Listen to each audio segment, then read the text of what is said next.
Welcome back, everybody, to another episode of the Pittsburgh Pirates franchise. We have tied up the NLDS matchup between us and the Phillies, one game apiece, and I'm very excited to continue forward. It's going to be Zach Wheeler versus Paul Skeens here in Game 3. Let's go ahead and get this started, and as a boost to us, we are at PNC Park. I'm very happy about that.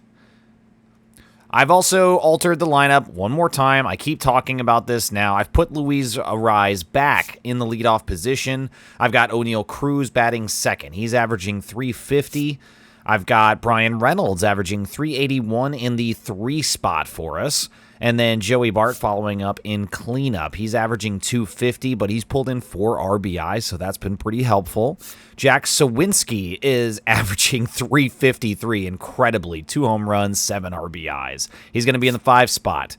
Max Schumann then, and this is where we start the struggling part of the lineup, he's averaging .190. He's going to be in 6. 7 will be Spencer Horwitz, and that is a .187 average over 16 at-bats. And then Jared Triolo, who has been doing better, .235 average over 17, and Montgomery, who has had a really tough time, only a .083 average so far. So with the lineup recap complete, we move forward into Game 3 now, and we have tied it up and have turned this series competitive. It's time to see how far we're going to go, and we've only got a few more games to decide what fate we have here in 2026, and Paul Skeens is on the mound for us. This is the best shot we have to take some momentum here in the series. Trey Turner, starting off, has done really well against us through the first 2 games, averaging .444, and Skeens will get a 100-mile-an-hour blistering fastball there on the outside edge for strike 1. Let's try to go back inside here to Trey Turner, and that goes a little under the zone. That's a sinker for ball 1. And now here for pitch number 3. I'd also like to know if I could ask for... oh, no. Come on. Trey Turner way deep to left field going back. Reynolds jumping, and it's gone. And that is a terrible start here against Paul Skeens. The worst outcome in only just a few pitches as Trey Turner has given the Phillies the lead, and they try to bounce back immediately from losing in Game 2. Okay. Anyways, what I was going to say is I was curious how you guys are receiving the commentary here in the postseason. Whether you like some more overview kind of large picture thoughts. Wow, Bryson Stott legged that out? I don't know. Okay, here we go. An opportunity to challenge. It's very early in this game, but if we can take a challenge right now, then it'll absolutely be worth it. 10 seconds to look at it, and oh yeah, he's out by a mile. What was the umpire even looking at there? I'm going to stop it here. Look, the ball's in the glove. We got him. I mean, that's clearly an out. So, yeah, absolutely, we'll challenge that. So, anyways, my ask is a little bit of feedback, if you guys would, and if you don't mind, taking the time to comment and just letting me know. Do you prefer just the straight-up play-by-play commentary to where I'm just talking about what's going on in the field in the moment? Do you prefer the larger picture kind of broad strokes of what I'm thinking about the franchise, some general plans, kind of how I'm feeling about certain players? You know, I'd like to know what you guys are most interested in listening to try to direct the commentary in that direction. Ozuna is going to pop out to Horwitz, and the poop game is destroyed in the first inning as Trey Turner has lost a solo shot. And now we face Zach Wheeler. He had a really good year this past year with 180 innings pitched and a .374 ERA. His strikeout rate below 20% is lower than league average, though, and so maybe he's just not seeing it as well as he used to. And he will get a rise, though, as I just predictably talk about something, and then it happens there, and we get the strikeout. O'Neill Cruz is next in the 2 spot, and he'll get that through into center field. There we go. So not a leadoff, but a 1-out single for Cruz, and let's see about taking second, shall we? Brian Reynolds at the plate, the runner goes. That's a strike, and Cruz is out! Oh, man, okay, we're going to strand the opportunity, I guess, and that sucks. All right, well, it's all right. We still got plenty of baseball left. We're still only in the first, and Reynolds a swinging bunt, and Wheeler assisting, and that'll end the first, so no damage against Philly. We get a hit, but then immediately squander it. It's 0-2 now to Bryce Harper here in the top of the second. And that's a great sweeper. Wow, that fooled the hell out of him. He had no idea where or when that was coming. Alec Boehm now. And he gets that to Schumann, who's able to dive and get there. What a fantastic defensive play. And Schumann has been really good over there at third base. Let's take another look here in slow-mo a little bit. Yep, okay. Clearly we got him, but I want to see the dive again. Here we go. He threw 127 feet across the diamond there at 87 miles an hour. Yeah, if we need a pitcher in a pinch, and we're going to use a position player to do that, Schumann just outed himself as the guy. Throwing almost 88 for that much of a distance. Yeah, he's got some power in that arm at third base. Jock Peterson will then get a single, and it's 2 outs against Brandon Marsh, who's averaging .429, also very successful against us. And he will bloop that over, just a weak line drive into right field. No chancing the run to third, though, as Sawinski will throw that back in, and it's JT Realmuto now. And he lifts that to center right for Cruz, going back, and he's got it. There we go. All right, Philly will strand 2, and Skeens will wiggle out of that situation. Bottom of the second now for Joey Bart, or Joey Barrels, as he was just recently called by Donnie Baseball. I really enjoyed that. And that's a fly out, though, to center field, and that's the first out of the bottom of the second. The Pittsburgh Pirates faithful still chanting, "Let's go Bucks," as Sawinski lifts that to left field, and it goes back, and it's grabbed right there on the edge of the warning track. And now Schumann. Weakly grounded to shortstop, and that's another good inning for Zach Wheeler to get out of 2. Paul Skeens back on the mound, and the lineup will turn over for Trey Turner. He's now averaging 500. Never mind, we'll drop that a little bit lower, as he'll go 1 for 2 now on his second triple round. Bryson Stott now, as Skeens is pitching and trying to get a clean inning, and Reynolds is not able to get there. A slow reaction there off of the jump. And that's going to be a 1-out double for Bryson Stott. And now they've got another runner in scoring position for Kyle Tucker. And that is not what we want. It's a full count. And he watches the slider at the bottom of the zone. Skeens had him full. He was sitting on something else. And now there's 2 outs. 2 balls, though, to Ozuna. And Schumann is able to get that one more time.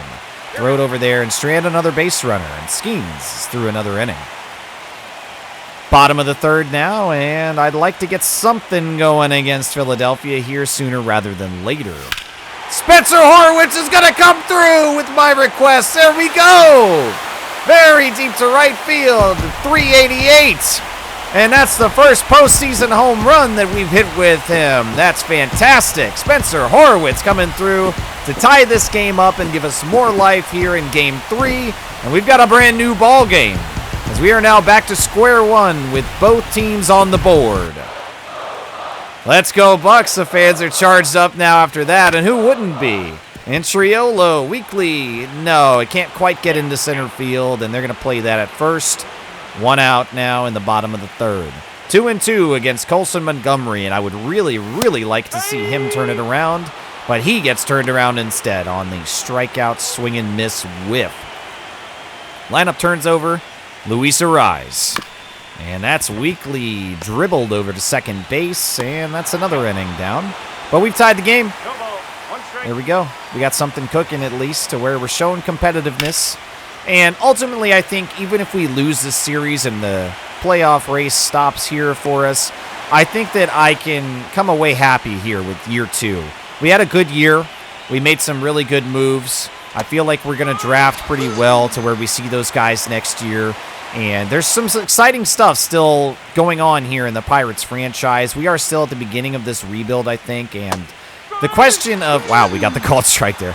The question of, do we deserve to be here in year 2, I think, has been fully answered in my mind. I think that we overachieved and deserve to be here off of the play-in performance, yes. Expected to be here, no. And that's just where the divide is. I just think that year 2 was too fast to make a playoff appearance in my mind and really expect to be successful.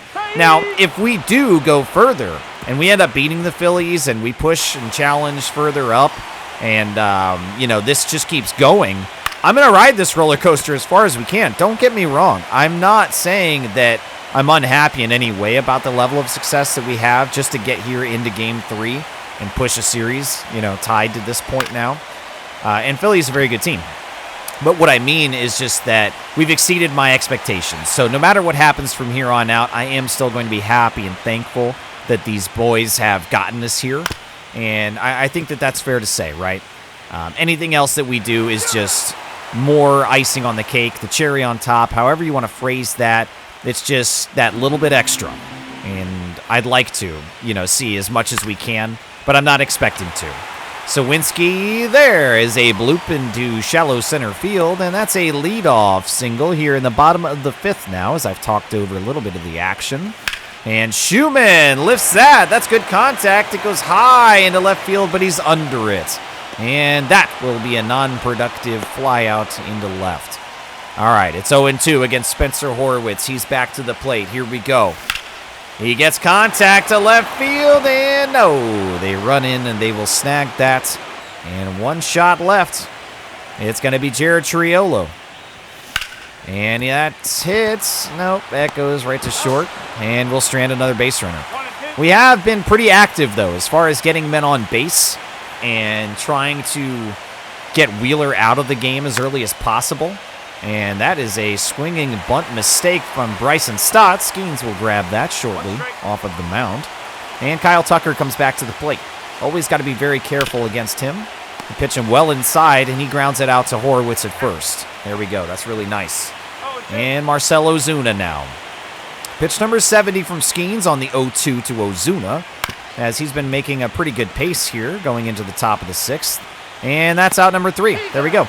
6 innings down, 1 earned run against Skeens, and it's still a competitive ball game.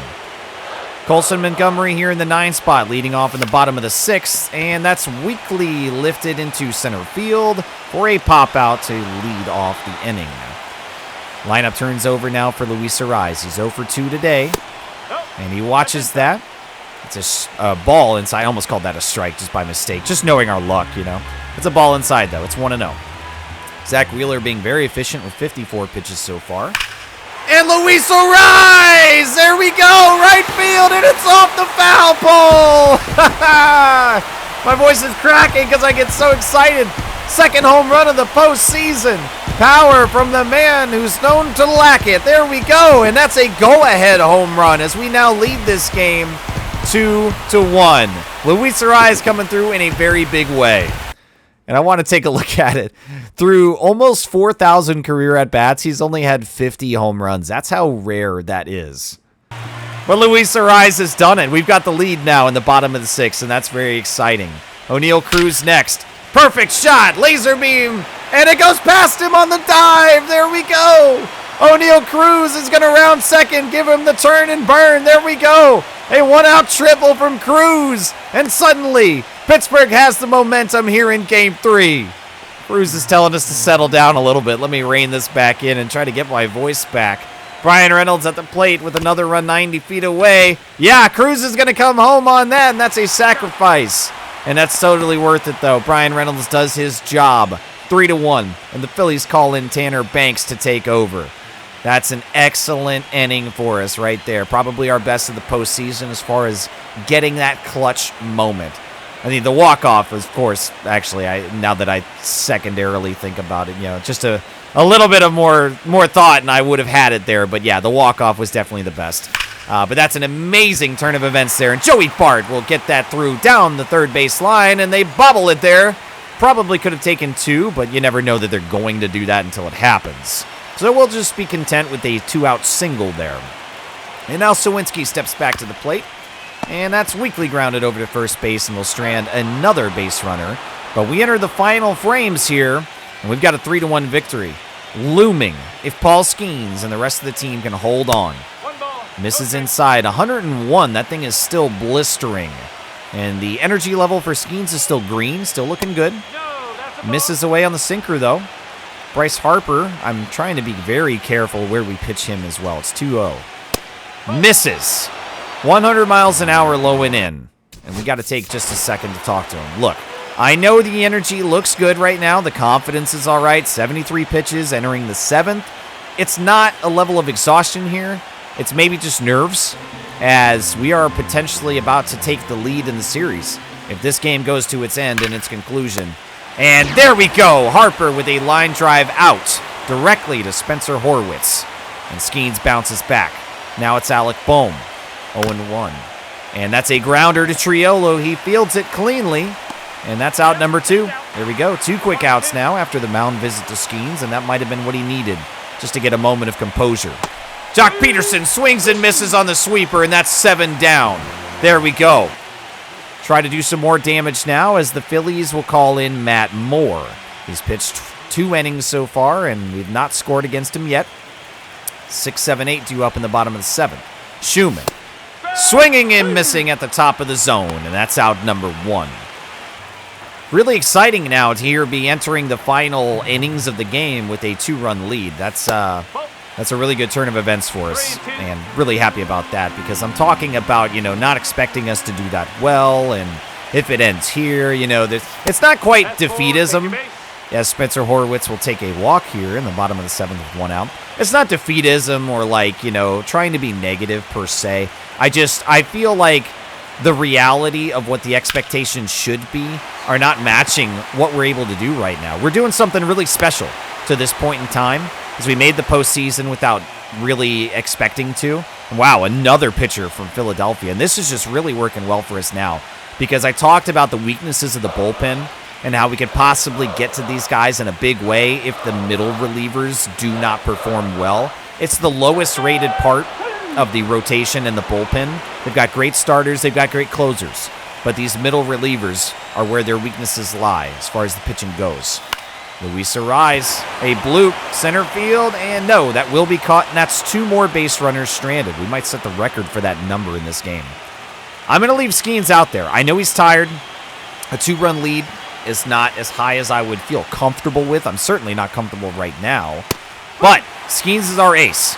And if we're going to try to dig into their bullpen, I think the goal needs to be to not use ours as much as possible as well. The most that we can get out of the best guys that we have, and that's certainly Paul Skeens, the better that this series could possibly go for us. And that's a curveball that gets Brandon Marsh swinging at it below the zone. There we go.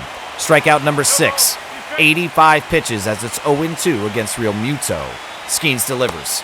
Got him swinging on the sweeper, and that's strikeout number 7. Skeens is really putting it to him now. It's 1-0 against Trey Turner as he comes back around, and really got to be careful. Misses in the center of the zone. That's a mistake, but Schumann is able to field it as Turner was just on top of that thing and rolled it over to third base. And now the Phillies bring in Jose Alvarado. We are very close to the end of this game, you guys.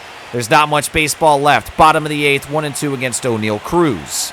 And now I think with a 2-run lead, I want to start extending these at-bats a little bit, and O'Neal Cruz lifts that to right field. And what I mean by that, though, is let's try not to swing on the first pitch. If we are saying we want to try to drag this bullpen down, I think that not giving them easy first pitch swing outs is going to benefit us even more. And so what I'm going to try to do is just drain the stamina of Alvarado. I don't want to swing until we get to 2 strikes. And I've got my hand off of the part of the controller right now with the swings. So it's 2-2. Now we'll try to defend the zone if we have to. Unless he gives us garbage. Well, that was garbage anyways, but I guess it's trash day and I'll swing at it. So anyways, we'll go back into this now. There's 4 outs remaining. Actually, less than that, because we're the home team tonight. So this is our final out. And I'm not swinging until we get to 2 strikes. I'm going to drain that stamina as much as possible. And we only need 3 more outs to win this game, you guys. This is getting nuts. I mean, I'm getting like the goosebumps, the tingling feeling of, do we have a chance to actually do this thing?